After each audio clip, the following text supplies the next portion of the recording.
Hello, I'm Paul Peterson. The terrorist attacks in New York City and Washington, D.C. have had a profound effect on people of all generations across the country. Although everyone responds to such tragedy with varying degrees of grief, fear, or anger, many older adults who have lived through previous tragedies and trauma may be at greater risk for experiencing symptoms of post-traumatic stress disorder, depression, or anxiety. Emergency managers have come to recognize that this special needs population must be a priority during and after disasters. Today, we will discuss the impact of disasters on older adults. Please stay tuned for Aging in L.A.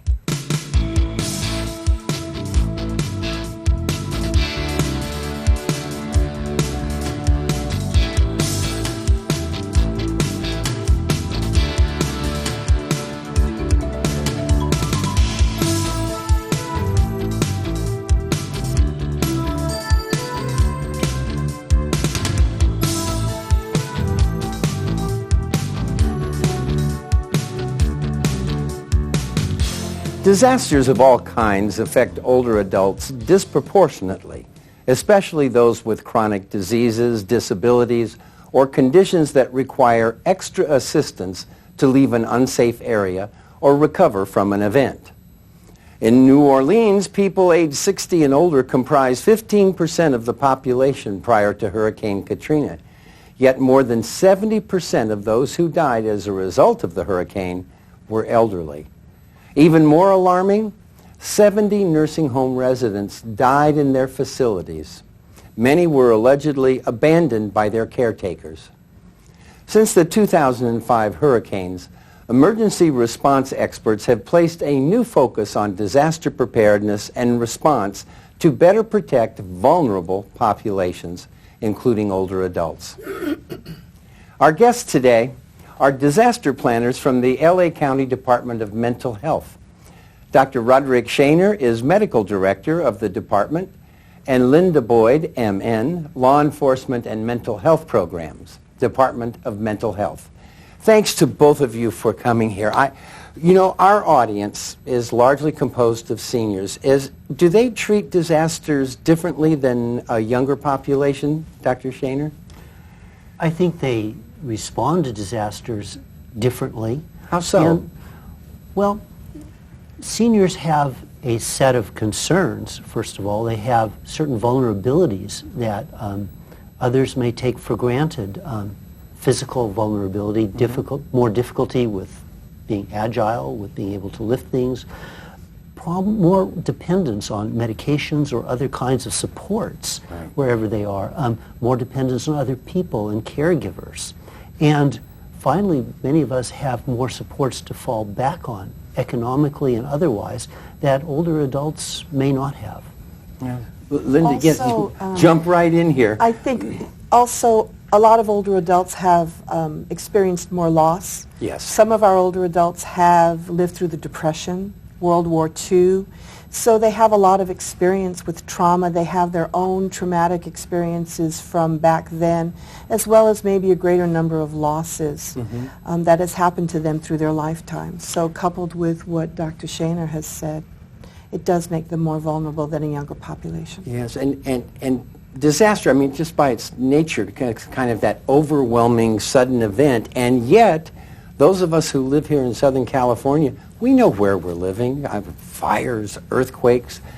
What steps can particularly older adults use to maybe alleviate their concerns or help them prepare in the event that something like an earthquake happens to them? Well, there's nothing better than being prepared and doing the things that we hear every day, but none of us, I think, or not many of us do. Having enough water, having flashlights, having batteries, having those kinds of things. Also having a lifeline or other response system where there's a packet of information that you keep on the refrigerator so that and if you're a family member of an older adult and you don't live near that person, or you think you might not be able to get to your parent or aunt or uncle or whoever it might be, making sure that a neighbor is aware that your family member lives next door, and having a system so that their neighbor will check on them in the event of a disaster, and that the neighbor has your phone number so that they can contact you and keep you apprised of what's happening. A little planning of this, Yes. pay attention, have a family plan. Now, as we all know, disasters are a common occurrence in the Los Angeles area, whether they're floods, fires, mudslides, earthquakes, or social unrest. On the Saturday following Thanksgiving last November, 2007, the Coral Canyon area above Malibu was hit by a devastating blaze that was allegedly caused by a carelessly attended campfire near the mouth of a cave in Malibu State Park, which was propelled, of course, by strong Santa Ana winds. The fire had been illegally set in an area where a state of emergency had already been declared after fires in October. 5 suspects have been charged with 1 count each of recklessly causing a fire resulting in injury and recklessly causing a fire that damaged an inhabited dwelling. 53 homes were lost in the blaze, but 1 home still stands due to the preparedness and actions of the homeowners. A couple in their 70s who stayed to fight the fire with a fire hose and a high-pressure water system which had been installed by the previous owner. Their neighbors to the north and west lost their homes to the fire. But Fred and Charlotte Ward, after over 2 hours of spraying water on the fire, were able to save their home.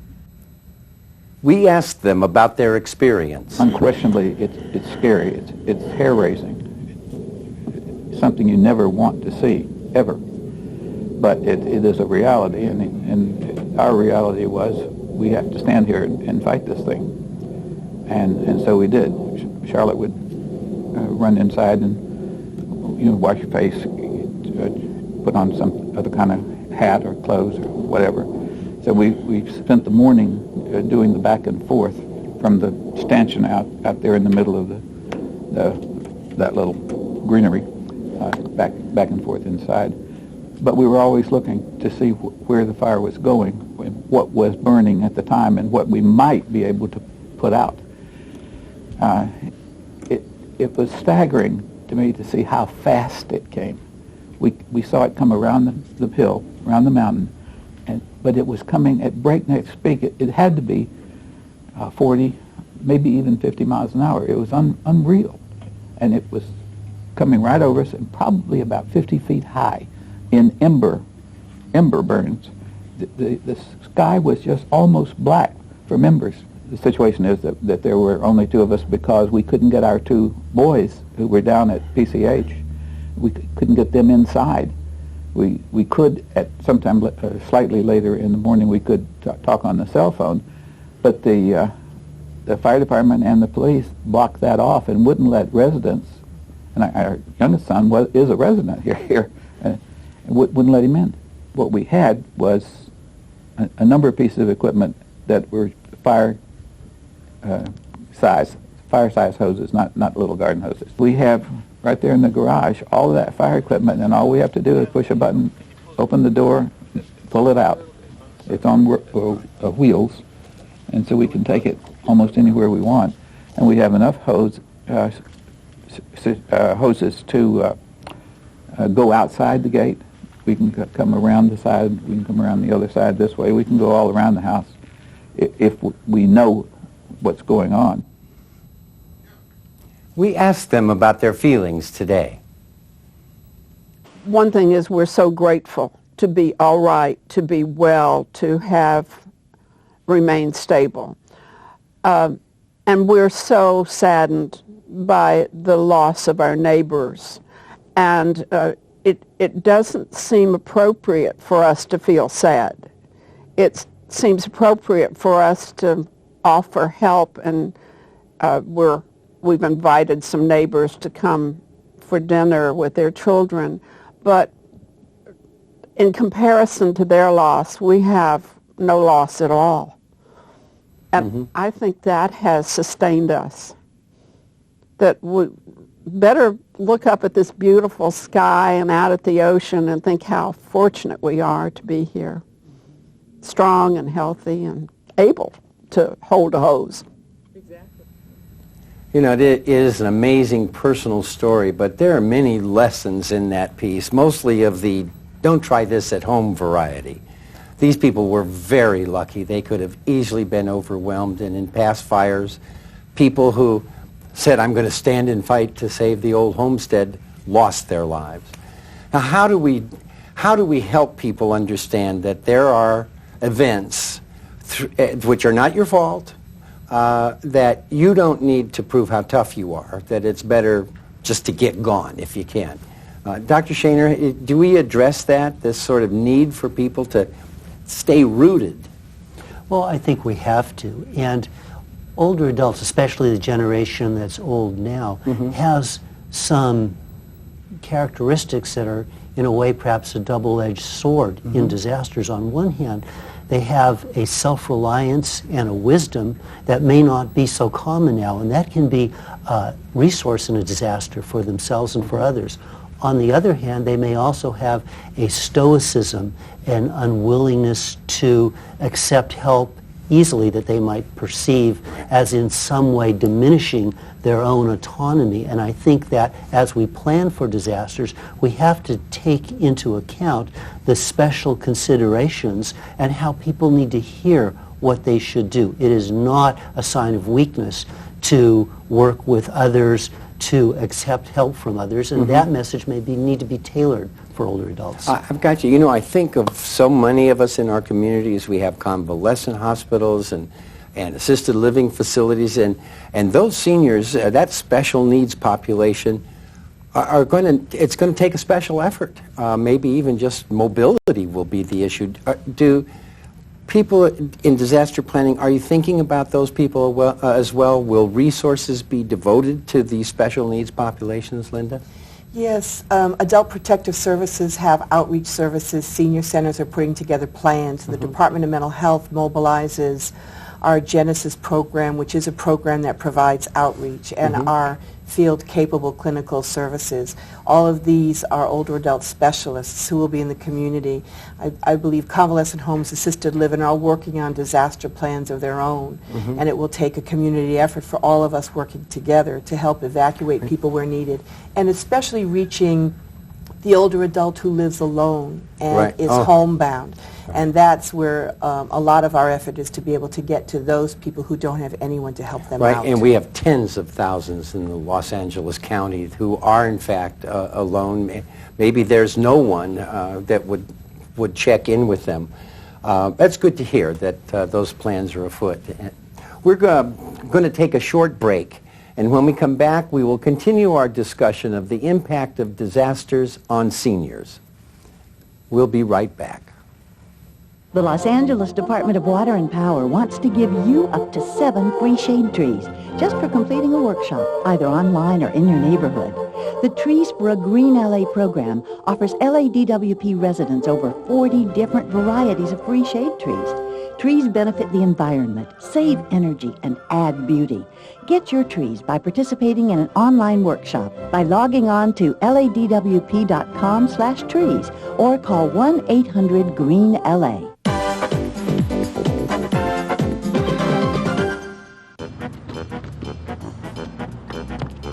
As kids, it's really important that we learn the proper way to cross a street. First, you have to stop at the curve, then look both ways to make sure there are no cars. If you see one, wait for it to pass, and when it's clear, you can cross. As kids, sometimes you have to set an example. Look both ways before you cross. Cars can't see you.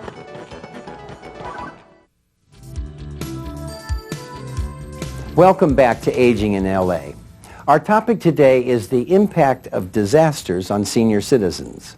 Our guests, Dr. Roderick Shaner, Medical Director of the LA County Department of Mental Health, and Linda Boyd, MN, Law Enforcement and Mental Health Programs, Department of Mental Health. But before we continue our discussion, let's pay another visit to Malibu residents Fred and Charlotte Ward, who saved their home from destruction in the Coral Canyon fire. We asked them about the lack of support from first responders. I love Malibu. It's beautiful, exquisite living. So we are delighted with our neighbors. We love the neighborhood. We love the ambiance. We're extremely happy. That said, I think that the community systems suffered a complete breakdown. There was no fire truck here until 8:38, and when they came, they had map in hand. They were from some other area, Sacramento or wherever, and they didn't know where they were or what they were to do. So we were surprised that we had no support. And I think citizens just naturally, when we pay taxes, think we are going to get support. Now Fred and I serve on citizens committees, and we've been talking off record to some firemen, and they have said that that's probably, support is not going to come to us, that you're better off defending your own property. You're better off planning ahead and doing it yourself. Now, I have to wonder, as an intelligent human being, why we're paying people's salaries, why we're supporting programs, why they have booklets filled with information about plans that they don't execute. I think we need an enormous overhaul of the system. We need alarms that do not rest on electricity. We need instant response teams. We needed air support. Air support arrived at 1:30 in the afternoon. No good at all. And the firemen have suggested that we need some safe havens in the community, which I think is a good idea. And I think our home, because of the situation with no trees, it's bare, but it's standing, that we could welcome neighbors here safely and would do so. You know, disasters are uniquely personal to the people involved in them, and yet they can take place over a wide geographical area. There may be concerns larger than the individual is even aware of. And in Southern California, I'm thinking the big one, the earthquake, is the kind of thing that could just break down every system we have. How would you propose to tell an older adult, look, I don't want you to feel isolated. I don't want you to think you're all on your own out there, but these are the services you need to access in the event we have some calamity. Do they need to go to recreation and parks facilities? Do they, if they can, do they get to their local hospital? What are the kind of steps you would advise? First of all, I think it's imperative that everybody have a radio, battery-operated radio with plenty of batteries, because then you can listen to all of the instructions. And I think then you need to follow the instructions. If the instructions are to go to an evacuation site, then that's where you need to go. But that's where neighbors need to really look out for neighbors, because the person next to you may not be able to get to that evacuation site without some assistance. Right. So that's where the real sense of community comes in, and everybody needs to really help each other and make sure your neighbor gets to that place. Right, and there's the perfect reason for saying hello to your neighbors and not being a stranger among them. What about some of our traditional services, like the Postal Service? I know oftentimes some of our seniors who've suffered a fall, the authorities are alerted by the post person who notices that the mail hasn't been picked up, or he doesn't see, you know, Mrs. Smith in the front yard. Are they part of the resource base that you can access following a disaster? Well, I think that as we become more aware of the needs of older people in our society, and as older people as a population become more common, our awareness of the needs that they have and the things that we can do increases. And certainly Postal Service, other sorts of services in a community can be useful in alerting. I think we need to make sure that for all of those particular resources and services, they understand the special needs of older adults and can look out for them. Another group that is extremely helpful in that kind of a situation are Meals on Wheels. Yes. Because they deliver to older adults every day, and they know who in a disaster is not going to be able to get out. And I believe there is a registry where people can voluntarily sign up and give their addresses so that we do know that the older adult is living by themselves and may need some assistance during an emergency. Now, that's a wonderful idea. You got to make your situation known. It's funny how often we think that our elderly neighbors, they're perfectly self-sufficient, and we're not aware of the difficulties they may be facing. We're going to visit one more time with Fred and Charlotte Ward and find out how they are coping in the aftermath of the Corral Canyon fire of 2007. Well, we're the lucky ones. You know, it worked out fine for us. We certainly lost all of our plants and all the things that Charlotte has been involved with since in the 4 years we've been here. It doesn't look like it used to. It's a lot darker here. There's a lot of stuff that's just miserable to look at, and we want to get it pulled out, and we want to have it beautiful again, because it was beautiful. I go every day and I talk to these little plants and I say, please show a bud. Please come back. And we've lost a beautiful grove of citrus and avocados and olive trees and all, and a windbreak. I don't think there is a prayer of one of those coming back. But gradually I think some of the plants will come, and that seems to mean a lot to me. I'm very touched that nature regenerates. We look, even 2 or 3 days after the fire, here came blades of grass up through this thick layer of dirt, of embers and soot. And if I have cleaned a windowsill once, I've cleaned one 1,000 times. I just keep vacuuming the soot out of the windowsills and the door sills. And I've cleaned the rugs, and it's been exhausting. That part has really been tiring. But then I append every sentence with, but we still have our house. I'm astonished and pleased at how strong the neighborhood has pulled together. The realtors in particular have been noble in giving and forming committees and fabricating a whole framework for us to work with. And we will demand some quality service.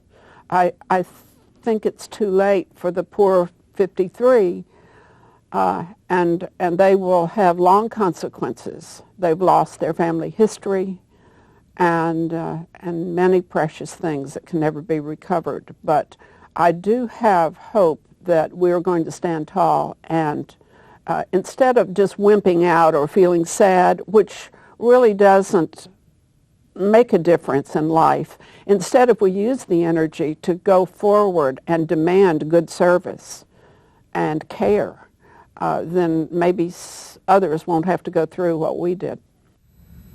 You know, there's a suddenness when disaster strikes, but the consequences and the aftermath are pretty predictable.